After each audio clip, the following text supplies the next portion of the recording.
हमारे साथ एक और मैडम मौजूद है यहाँ पर। क्या नाम है? मिसेस शुक्ला सरकार। कहाँ से हैं आप? आसाम तिनसुकिया। मतलब वहाँ से यहाँ तक आ ही गए आप? हाँ। क्या समस्या थी आपको? मुझे तो हाई बीपी, शुगर, फिलहाल तो 1.5 महीना से किडनी बढ़ गया, किडनी का प्रॉब्लम।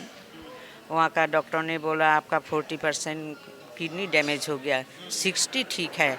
उसी के लिए दवाई तो इतना सारा दवाई, मैंने दवाई खाते खाते तो मुझे तो उल्टी आने लगा, रात भर नींद नहीं आती थी। उसके बाद तबीयत और बिगड़ गया। तो फिर हमको 1.5 महीना के बाद टेस्ट करने के लिए बोला। तो बेटा बोला जे ना मम्मी का फिर दोबारा टेस्ट करा लो। 15 डेज হবে ना, কতদিন হবে? एक्चुअली ऐसा था कि इनका बिना पहले ट्रीटमेंट लिए हुए, एलोपैथ ट्रीटमेंट लिए हुए, पहले हमने इनका ब्लड टेस्ट करवाया था, तब इनका क्रिएटिनिन आया था 1.77। उसके बाद जब हम डॉक्टर को अप्रोच किए तब डॉक्टर ने रीटेस्ट करवाया, तब उनका आया 1.70। और उसके बाद डॉक्टर से जब हमने ट्रीटमेंट सारा लेना स्टार्ट किया तो हर 15 दिन में क्या होता है कि हम इनका शुगर वगैरह जो है मेजर करवाते हैं लेबोरेटरी से। तो हमने फिर से करवाया, तो मैंने सोचा कि शुगर के साथ हम क्रेटिनाइन का भी टेस्ट कर ले। तो क्रेटिनाइन तब करवाया, तब ऑलरेडी ये एलोपैथ के ट्रीटमेंट में जा चुकी थी। तो इनका क्रेटिनाइन 1.70 से बढ़कर 2.11 आ गया। तो मेरे मन में तब शंका आई क्या हो रहा है। लेकिन डॉक्टर ने बोला है तो फिर कि 1.5 महीने में आप फिर से आके रिपोर्ट वगैरह दिखाना, तब मैं बताऊंगा कि आगे क्या दवाई लगेगा नहीं लगेगा। तो मैं 1.5 महीने तक मम्मी का ये कंटिन्यू करवाया। तो उसके बाद फिर से जब सारी टेस्ट वगैरह हुआ, टेस्ट में ये आया कि इनका बाकी सब तो सही है, शुगर वगैरह सही है, लेकिन इनका क्रेटिनाइन बढ़ के हो गया 2.66। अब क्या है कि मेरे कुछ मित्र है जो कि डॉक्टर है, तो मैंने उनसे भी सलाह किया कि भाई, तो बोले कि 2.66 ये अलार्मिंग है, आगे बढ़ते रहेगा, तुम डॉक्टर को अप्रोच करो और बताओ, कि वो भी एलोपैथ वाली डॉक्टर है। लेकिन मैं पहले से ही बीआरसी सर का वीडियोस वगैरह, मनीष जी का वीडियो वगैरह सारा कुछ देख रहा था।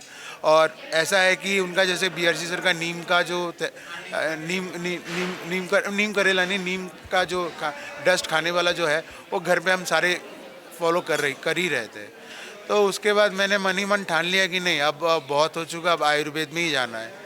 तो इन 3 दिनों में आपको क्या फ़र्क दिखा? जो आप सोच के आए थे या वीडियो में आपने जो बातें सुनी थी, यहाँ आने के बाद वो वास्तविक तो आपका रियलिटी उतनी कंपेयर जो मैं कितना देखिए, आज जो हम पिछले 3 दिनों से इस कैंप में हैं, इस कैंप में हम बहुत सारे पेशेंट्स आए हुए हैं। किसी का किडनी का है, कोई कैंसर का है, कोई कुछ है।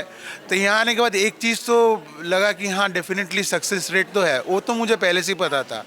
लेकिन ये जो ट्रांसफॉर्मेशन होता है कि आप बीमार शरीर से धीरे धीरे धीरे धीरे आगे जो बढ़ते हो, यहाँ मैंने देखा है लोगों का विदाउट मेडिसिन, जो कि मेरे मम्मी के साथ भी ऐसा हुआ है कि इनके सिर्फ ये बीपी, शुगर, थायराइड का और ये किडनी तो अभी हाल फिलहाल का है, ये नहीं था, इनको आर्थराइटिस भी था, इनके कमर में, घुटनों में बहुत दर्द भी था। तो ये जो हॉट वाटर इमर्शन वाला जब से ये करना स्टार्ट की, तो ये पहले ज़्यादा देर तक बैठ कर रह नहीं पाती थी। तो अगर 5-10 मिनट बैठ ली तो इनको खड़ा होना ही पड़ता था। मतलब बोलती है कि हम मतलब टूट जा रहा है कमर, मतलब फट जाएगा कमर, इस तरह से बोलती थी। जब से वो हुआ है अब तो सही है। अब आराम मिल गया आपको? मतलब पेन तो मैं 5 मिनट भी नहीं बैठ सकता, पेन थोड़ा रिलीव हुआ। अभी देखता है कैसा क्या होगा। वहाँ का डॉक्टर ने जो बोला, जैसे किडनी का पेशेंट है, बाद में जाके आपको कंटिन्यू करना ही पड़ेगा। तो इतना बढ़ते बढ़ते इतना हो गया तो हाँ। मेडिसिन कुछ रिलीफ मिल रहा है, इससे बढ़िया और क्या हो? मैं तो अब तो मुझे ये विश्वास है कि किडनी वाला जो बताया गया है कि ये 40% ख़राब हो चुका है, ये हो चुका है, वो हो चुका है। और हालांकि यहाँ पे मैंने जो पेशेंट्स को सुना, मैंने सारा कुछ देखा, तो मुझे ये एक पहले ही एक चीज़ फ़र्क कर दिया था मनीष जी, मतलब बीआरसी सर ने, कि कुछ कागजी पेशेंट है और कुछ है शारीरिक रूप से। तो शरीर में जो सिम्टम्स है उसको सही करो। कागज़ में जो लिखा हुआ है, क्योंकि रिपोर्ट तो हम इंसान ही लिखते हैं, हम तो भगवान थोड़ी ना है।